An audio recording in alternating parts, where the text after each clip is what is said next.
Seringkali sebagai pengajar kita mendapatkan pilihan. Di dalam kelas kita akan mengajarkan hal-hal yang praktis, atau kita juga harus mengajarkan hal-hal teori. Kita bisa melihat bagaimana dengan fenomena artificial intelligence dan data science saat ini. Memang itu hype, tapi sebetulnya dengan hype ini kita bisa mendorong mahasiswa mempelajari hal-hal mendasar. Sebagai contoh, sekarang banyak orang yang tadinya sangat tidak mau belajar statistik dan matematika karena ingin membuat aplikasi artificial intelligence, mereka mempelajari hal tersebut. Artinya, dengan hype ini kita bisa menerapkan, mengajarkan good practice yang sifatnya teori yang tadinya dilupakan. Suatu solusi data science ataupun artificial intelligence tentu membutuhkan data yang baik. Sehingga data engineering, data science, artificial intelligence sekarang menjadi satu.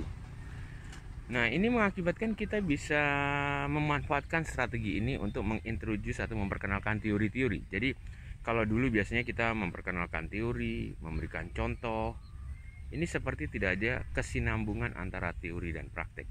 Tapi dengan fenomena yang terjadi di artificial intelligence, maka kita bisa memperkenalkan praktek terlebih dahulu sehingga mahasiswa menjadi tertarik dan menarik garis ke belakangnya untuk mengetahui landasan teori pada praktek-praktek tersebut atau pada solusi-solusi teknik tersebut.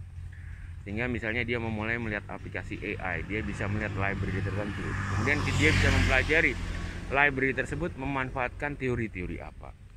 Nah, strategi seperti ini akan membuat mahasiswa memiliki suatu keterkaitan antara teori dan praktek. Jadi bukan teori, dipelajari hanya teori, praktek tidak ada kaitannya. Nah, tentu saja kita membutuhkan alat bantu untuk mempelajari hal ini.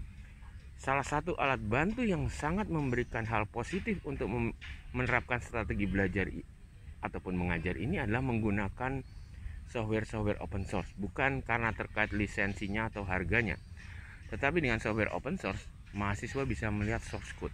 Kita bisa mengintroduce atau memperkenalkan kepada mahasiswa, ini loh, ada suatu solusi teknik seperti ini, dia bekerja seperti ini. Kita bisa lihat di dalam source code-nya apa yang dia lakukan.